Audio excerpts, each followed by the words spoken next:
Bismillahirrahmanirrahim. Assalamualaikum warahmatullahi wabarakatuh. Anak-anak sekalian, mari kita bersama-sama melanjutkan materi kita untuk pokok bahasan koordinat kartesius. Di sini ada gambaran koordinat kartesius, yaitu satu koordinat yang dibatasi oleh dua sumbu. Yang pertama sumbu X, ini yang mendatar, kemudian sumbu Y yang tegak. Kemudian titik potongnya adalah titik 0.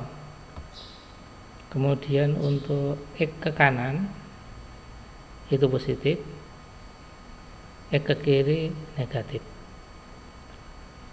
Untuk sumbu Y yang ke atas positif, yang ke bawah negatif.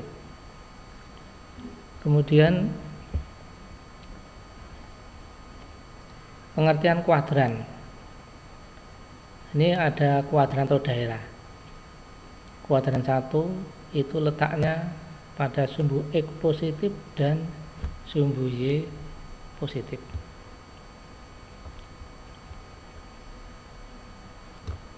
Di kuadran pertama itu letaknya di daerah yang sumbu X-nya positif dan sumbu Y-nya positif. Kuadran yang kedua itu letaknya pada sumbu X negatif dan sumbu Y positif. Kuadran yang ketiga adalah daerah yang letaknya pada sumbu X negatif dan sumbu Y juga negatif. Kemudian ada kuadran yang keempat, yaitu letaknya di mana sumbu X positif dan sumbu Y-nya negatif. Kuadran. Kemudian tempat kedudukan. Ini ada sebuah titik, namanya titik Q. Nah, titik Q ini koordinatnya adalah 2,3. Jadi 2 itu angka pada sumbu X dan 3 itu angka pada sumbu Y. Titik P, X-nya dulu min 2,1. Nah, ini contoh letak titik pada sumbu koordinat kartesius.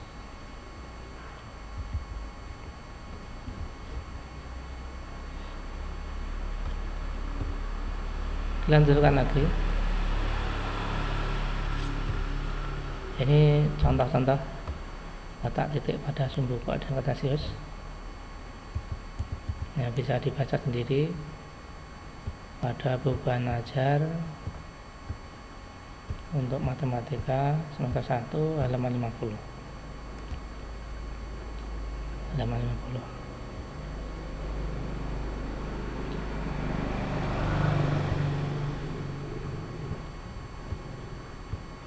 Kita lanjutkan.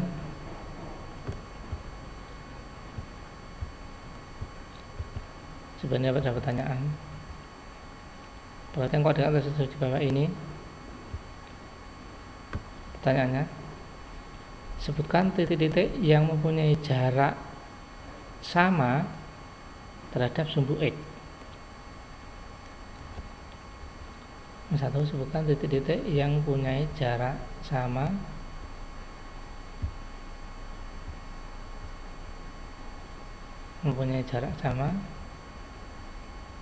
terhadap sumbu X. Kita lihat gambar.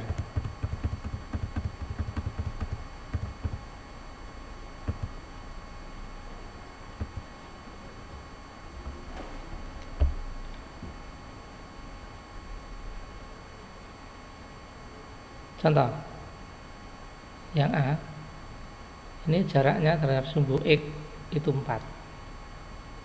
Kemudian B, jaraknya terhadap saya ulang lagi, jaraknya terhadap sumbu X 3. Kemudian yang B, jaraknya terhadap sumbu X juga 3. Di A dan B mempunyai jarak yang sama terhadap sumbu X.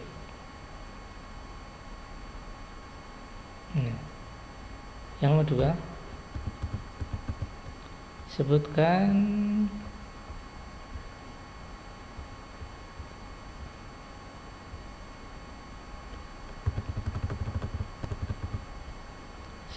titik-titik yang mempunyai jarak sama terhadap sumbu Y. Jarak sama terhadap sumbu Y. Kita lihat jarak sama terhadap sumbu Y. Contohnya ini titik A ini terhadap sumbu Y jaraknya 4. Yang B jaraknya terhadap sumbu Y juga 4. Kemudian titik D jaraknya terhadap sumbu Y 3. Kemudian yang C jaraknya terhadap sumbu Y juga 3. Ini ada 2 jawaban. Yang ketiga, sebutkan titik-titik yang berada di sebelah kanan dan sebelah kiri sumbu Y. Titik-titik yang letaknya berada di sebelah kanan dan sebelah kiri sumbu Y.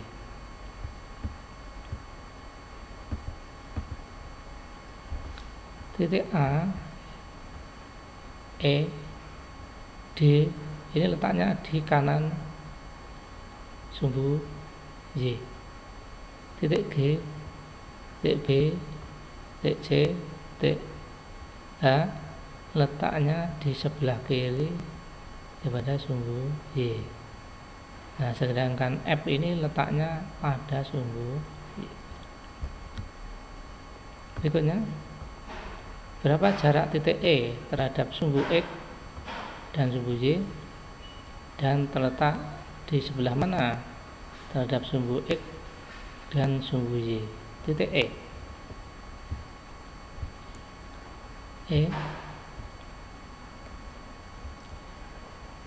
jaraknya terhadap sumbu Y itu 6. Nah, jaraknya terhadap sumbu Y 6. Jaraknya terhadap sumbu X 0 karena ini letaknya di sumbu X. Kemudian tadi terletak di sebelah mana terhadap sumbu X dan sumbu Y. Nah, titik ini letaknya pada sumbu X. Saya ulang lagi, titik E letaknya pada sumbu X atau sebelah kanan sumbu Y. Nomor 5, terletak pada kuadran berapakah titik tersebut?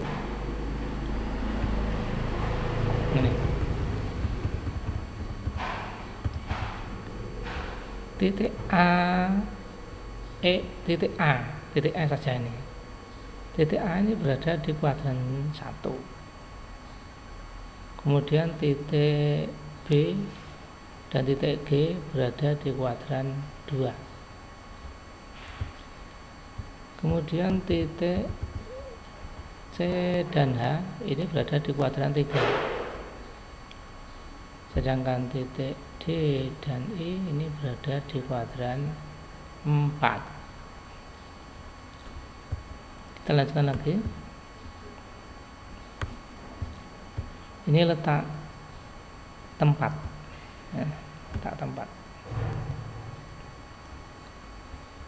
Contoh, ini bagaimana kedudukan kolam terhadap pasar.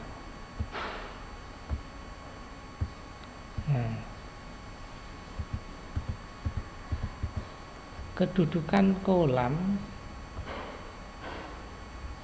terhadap pasar berarti hitung nolnya di pasar ini. Jadi kedudukan kolam itu ke kiri dulu, berarti ke kiri itu negatif ya.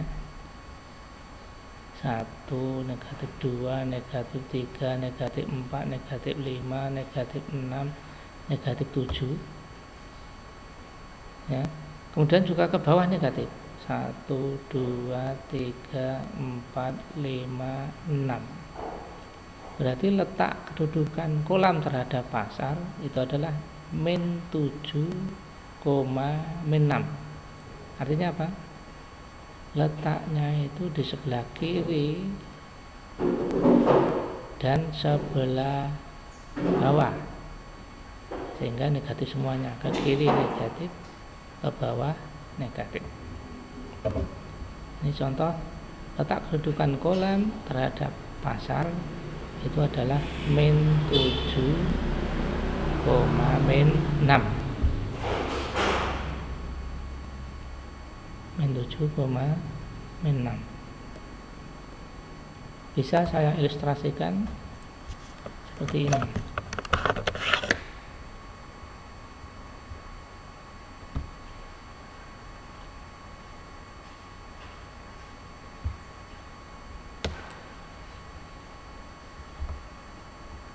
Jadi kedudukan kolam terhadap pasar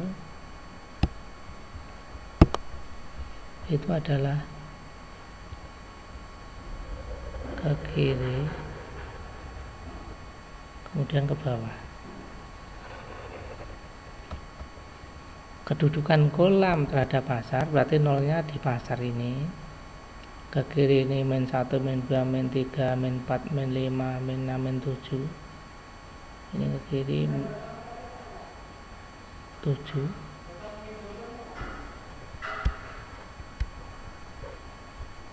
Ke kiri. Kemudian ini ke bawah. Min 1, min 2, min 3, min 4, min 5, min 6. Di sini min 6 karena ke bawah. Nah, jadi kedudukan kolam, tempat kedudukan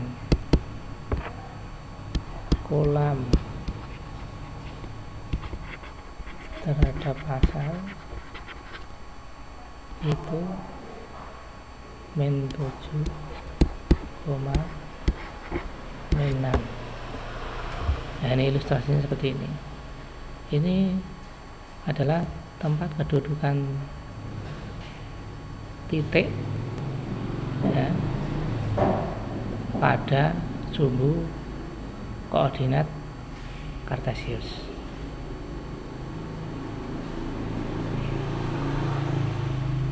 Tempat kedudukan titik, tempat kedudukan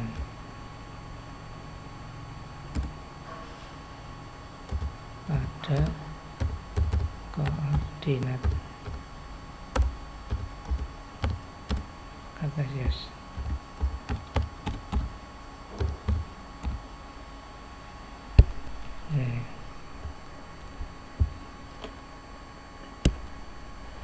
Kita lanjutkan lagi.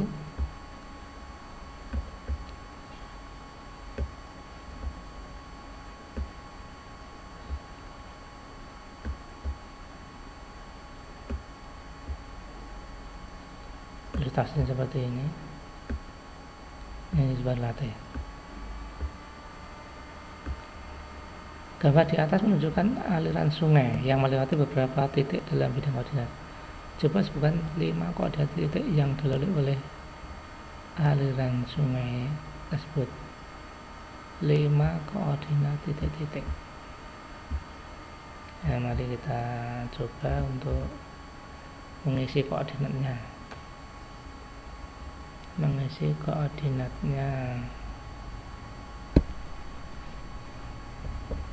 Dimulai dari A, koordinatnya di sini adalah di sini min 7, kemudian ke atasnya adalah 7. Dan koordinat titik B min 6, ke atasnya adalah 4. Koordinat titik C nya adalah min 3, 3. D nya adalah Y nya 0, X nya 0, kemudian 2. Koordinat titiknya adalah 2,4. Koordinat titik F nya 5,5. Koordinat titik G nya 6,2. Koordinat titik H nya di sini adalah 4, sedangkan Y nya 0. Koordinat titik I nya 3,4. Koordinat titik J itu 1,-5. Koordinat K nya itu min 2,-4. Koordinat I nya L itu min 4, min 5. Koordinat titik M nya min 7,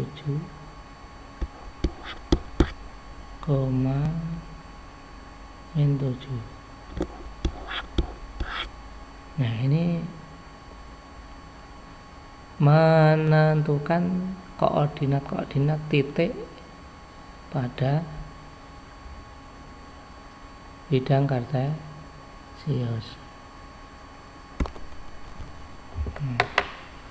Koordinat titik.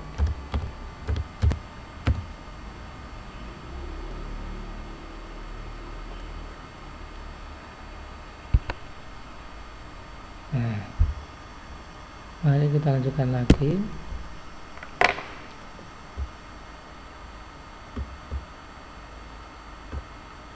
Ini juga oke.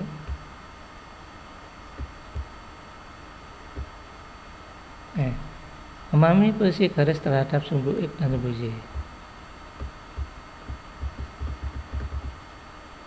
Perhatikan ini. Ini ada garis L1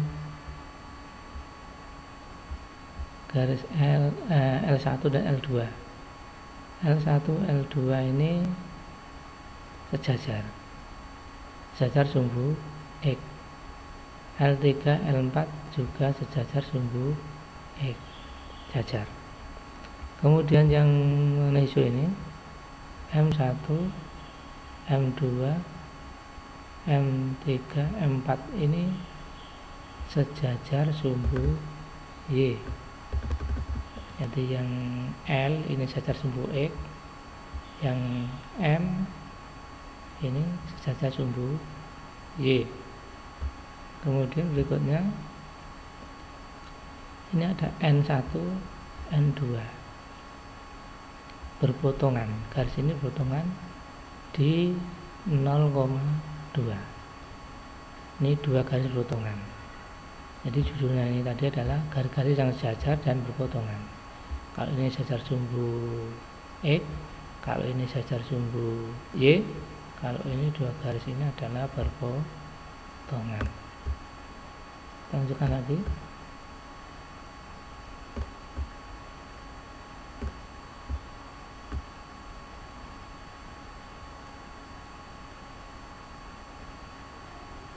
Ini garis L ini memotong sumbu X dan memotong sumbu Y. Jadi garis L ini memotong sumbu X dan sumbu Y.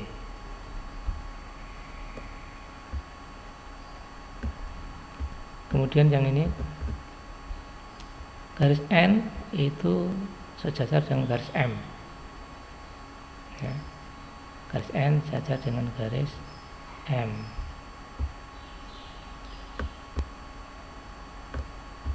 Ini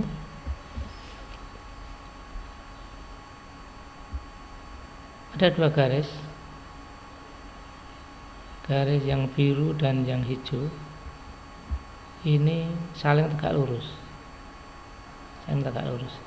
di mana garis biru ini sejajar sumbu X, yang hijaunya sejajar sumbu Y, berpotongan di 3,2.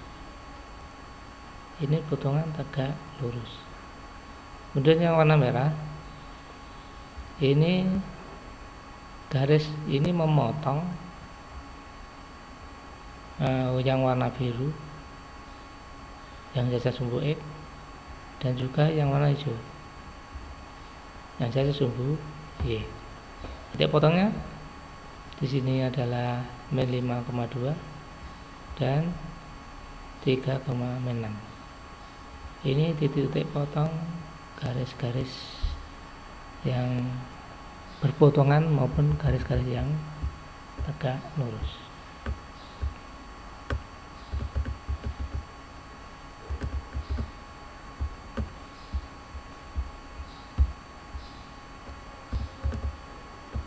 Nah, ini ada soal. Apakah ada garis yang melalui TA yang tegak lurus dengan sumbu X? Apakah ada garis yang melalui titik A yang tegak lurus sumbu X? Ini kalau kita garis ini A dan D, maka garis ini akan tegak lurus sumbu X. Jika ada, tunjukkan, dan jika tidak ada, misalkan ada. Itu garis yang tegak lurus sumbu X adalah garis AD. Yang B, apakah ada garis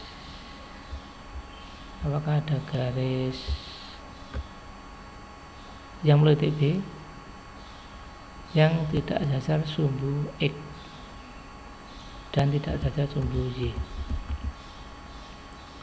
Titik B tidak sejajar sumbu X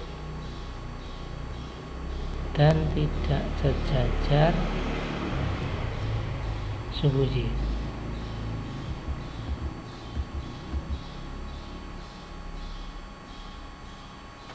Kalau ini kita garis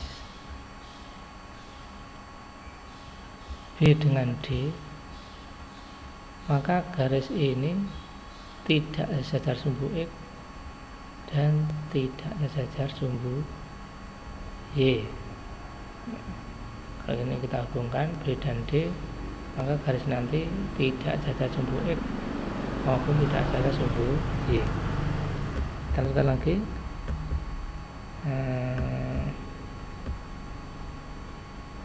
Kesimpulan, garis-garisnya sejajar dengan sumbu X dan sumbu Y. Garis-garis yang sejajar dengan sumbu X dan sumbu Y.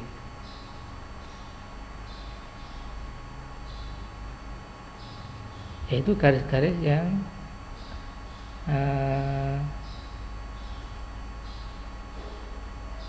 saling tegak lurus. Artinya kalau yang tegak lurus dengan sumbu Y maka sejajar sumbu X.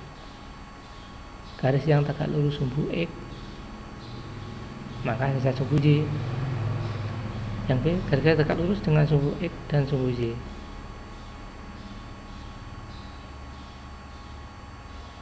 Yaitu garis-garis yang sejajar sumbu X dan garis-garis yang sejajar sumbu Y. garis-garisnya sumbu X dan garis-garis sumbu Z itu nanti akan tegak lurus. Yang C, garis-garis yang berpotongan dengan sumbu X dan sumbu Y. Garis-garis yang tidak jajar dan berpotongan. Nah, garis-garis yang tidak jajar dengan sumbu X dan sumbu Y dan memotong sumbu X dan sumbu Y. Itu kesimpulan tentang garis-garis pada bidang koordinat kartesius maupun letak titik pada bidang kartesius. Nah, untuk sementara ini dulu. Nanti kalian Anda coba untuk berlatih mengerjakan latihan halaman 64 ini, barangkali mungkin atau yang lain silakan. Kemudian kalau ada hal yang belum jelas nanti bisa ditanyakan lewat forum untuk e-learning atau lewat WA. Silakan untuk dicoba-coba. Sekali lagi salam untuk tetap di rumah menjaga kesehatan. Semoga senantiasa Anda diberikan kemudahan dan sukses selalu. Salam matematika, aku bisa. Demikian, kurang lebihnya mohon maaf. Assalamualaikum warahmatullahi wabarakatuh.